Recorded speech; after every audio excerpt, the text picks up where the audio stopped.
এই দেখো সবাই রেডি হয়ে দাঁড়িয়ে রয়েছে। এই যে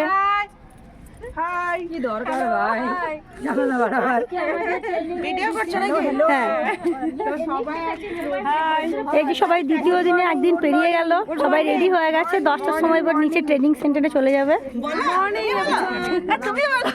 আমি তো বলে আছি, আজ বাকি না বলো।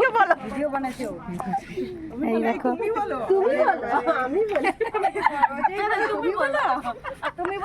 সবার সাথে খুব পরিচয় হয়ে গেছে, সব বন্ধু হয়ে গেছে, আবার ঠিক স্কুলের মতন লাগছে।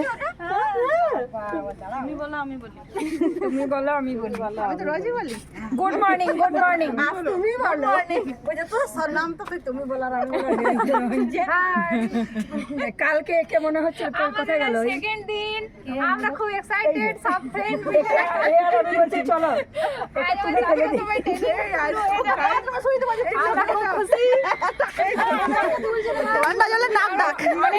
এই যে আমাদের এই ব্যান্ডটাকে দেখে একদম পাওয়ারফুল।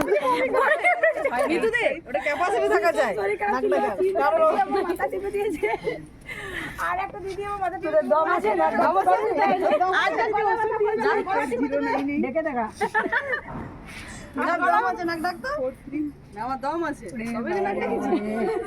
আবার একটু পরে আসবো।